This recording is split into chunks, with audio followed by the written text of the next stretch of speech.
Honda IDV 160 2025. Year 2022 nang sunod-sunod na inilabas ng Honda motorcycle brand sa bansa ang apat sa pinakamaganda at praktikal na motorcycle scooter ng brand at talagang tinutukan at inabangan ng marami sa atin.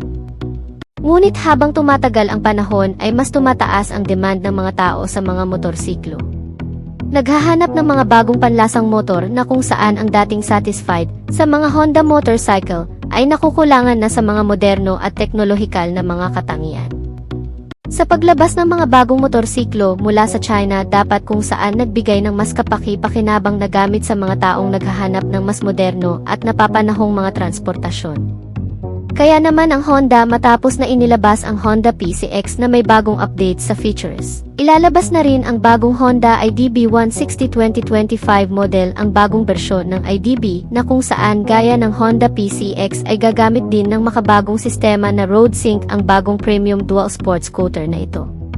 Ay magbibigay ng mas ligtas subok at mas magandang biyahe sa loob at labas ng kalsada, kabilang dito ang mga panibagong specs and features sa pangkaligtasan at pangsiguridad na ilalagay sa bagong modelong ito.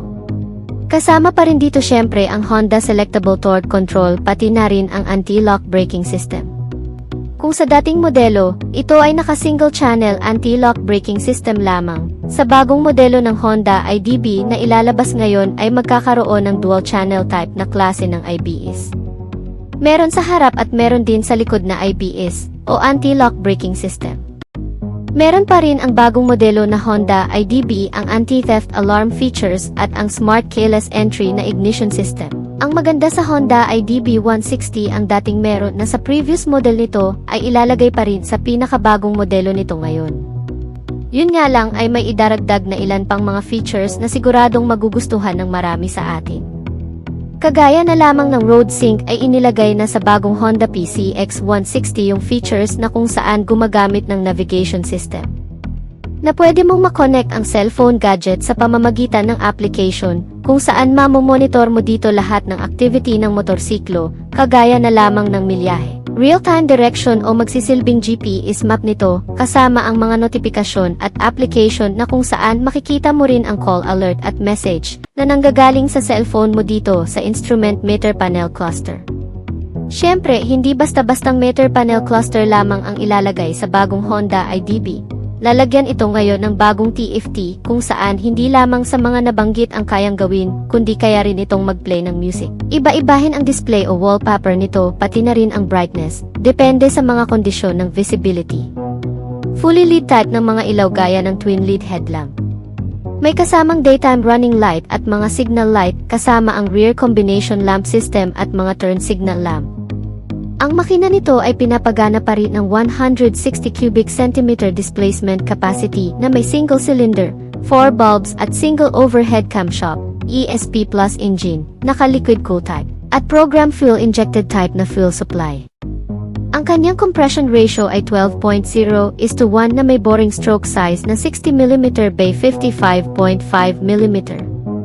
At may automatic transmission na may maximum output na 15.8 horsepower at 8,500 RPM habang ang maximum torque ay 14.7 Nm at 6,500 RPM.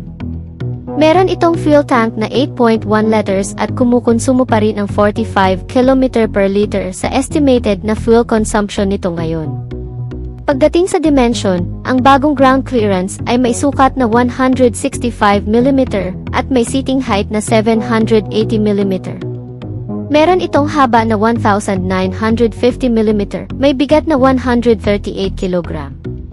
Parang ito na nga ang magiging bagong dimensyon ng Honda IDB 160 na ilalabas ngayon.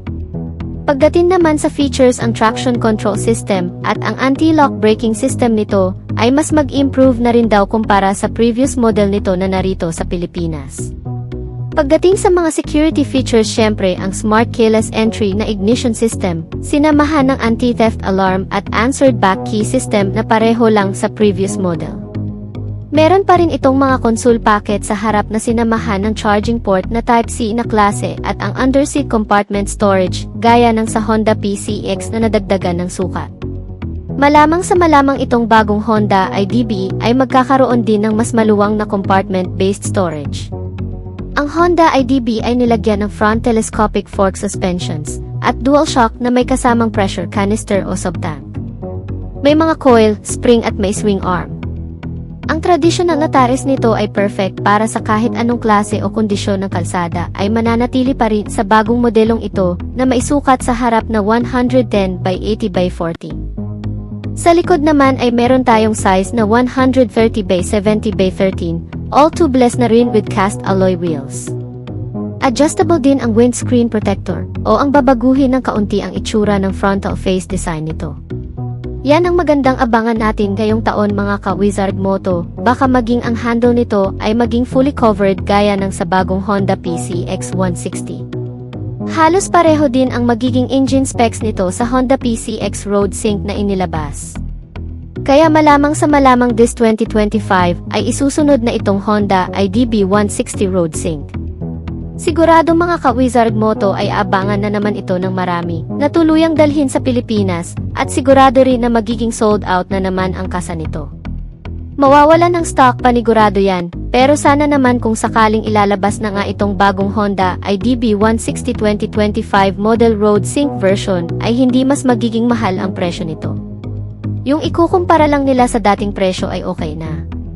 Asahan na rin natin ang mga bagong color variant na ilalabas sa modelong ito, tulad ng Cold Silver at Ruby Red na kung saan magkakaroon ng katapat ang ilang mga motorcycle scooter na made in China.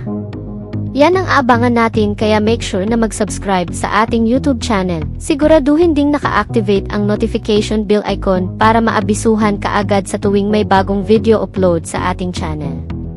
Huwag ding kalimutan na mag-follow sa ating Facebook page. Maraming salamat sa mga solid kong subscriber. At dito na natin tatapusin ang ating video mga ka-Wizard Moto. Ride safe as always and may God bless us all.